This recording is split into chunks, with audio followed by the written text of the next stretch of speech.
Yo people, welcome back to another video. Now, I want to talk about that knife that we keep seeing in the Cobra Kai promotional material. Now, the reason I know this knife is going to be used is because of how much they've promoted it, especially leaving it at the end of the trailer. It shows its importance. Also, whenever you give this show the chance for something to go wrong, it 100% will happen. Remember Murphy's Law, for those of you that aren't familiar with it, everything that can go wrong will go wrong. And it seems like this show loves to live by that rule. Now, we've seen Kreese with that knife and he's brought it all the way from Korea. I assume it's meant to be like a relic since it belongs to Master Kim and he's doing it as a symbolism type of thing. But the fact that he's even brought it is just an accident waiting to happen. So I'll give you my thoughts on who could be responsible and who is the victim. I'll start off with who I think is involved for sure, and for me it's Kwon. Now, I know people would be fuming if he died or if he got a major injury. I'd be a bit angry too, depending on how it was executed. But for me, Kwon's character is just meant to be chaos and a threat all round to everyone.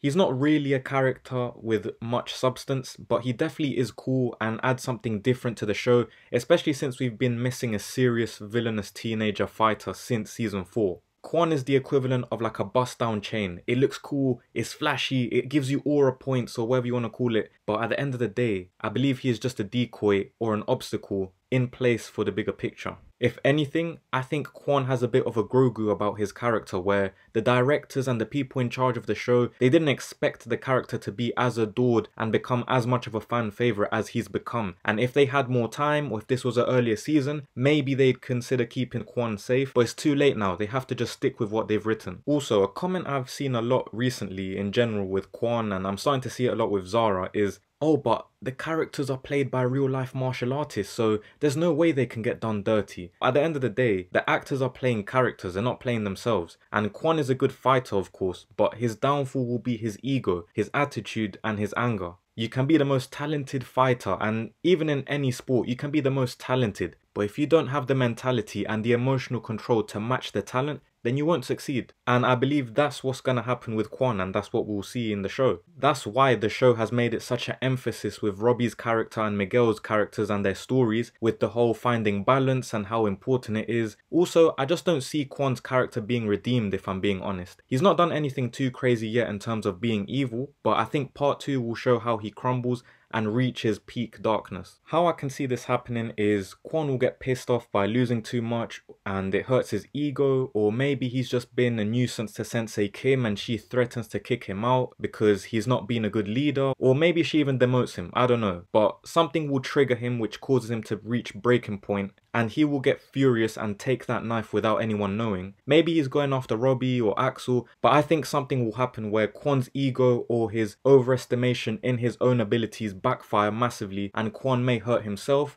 or kill himself and maybe injure someone else in the process. Imagine it as a sort of Anakin versus the high ground. Ultimately, I can see the show sacrificing him to further push the message that nothing good comes from fighting with rage and anger, and this Kreese Cobra Kai way, it never leads to anything good in the long run. It also ties back to the foreshadowing that we saw when Kim first tells us about Kwon, which is that he's always breaking the rules, taking the shortcuts, and he's never listening to the teachers. So essentially, he's been an accident waiting to happen, which Kreese only encouraged. This would also tie into why Mr. Miyagi didn't want to enter tournaments and that whole story that we've heard since Karate Kid 1. I could also see this as a sort of parallel in the story between Kwon and what we expect to be a dark, young Mr. Miyagi. This would also put Kreese in big trouble because Kim put Kreese in charge, and all of this making Kwon the leader and all of this hyping up Kwon ultimately cost the team and cost Kwon his life if it does happen. I just think that this makes the most sense going forward because, as I've just mentioned, if he was to die, it would tie into so many other storylines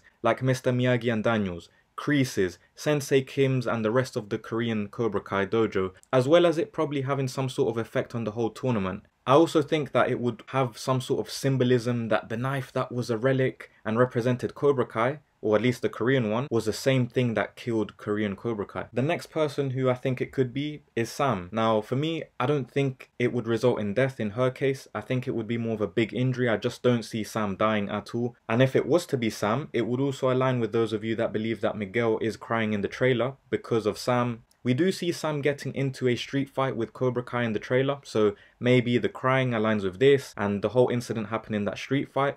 And in the trailer we also see that Daniel pins Kreese up against the wall and maybe it's because he's blaming Kreese for what happened. Ultimately, I just don't see the knife involving her, since her foreshadowing moment in part 1 was that she's fighting in the tournament for closure. When Daniel asked her, what are you fighting for, she said closure. So her getting stabbed or whatever, that's not closure. The next character is Robbie. Now, I think he will get hurt, but I don't see it being knife related, so I don't think so. Although if someone was to do it to him, it would be Quan, and it would make sense because it seems like they're going to have some sort of big rivalry throughout part 2, so this would be a kind of conclusion to that whole rivalry. I do think if any teenage fighter would be capable of stabbing another character, then the only answer is Quan. So as I said in my whole beginning for Quan's explanation, it involves Quan, but whether he's the person doing it or the victim, we'll just have to wait and see. Also, I really don't think anyone else out of the teenage characters is at risk, and if I'm being honest, I don't think any of the other teenage characters would be capable of stabbing someone else. But yeah, as always, let me know what character you think will be the victim or the person stabbing someone with the knife, even if I haven't mentioned it. And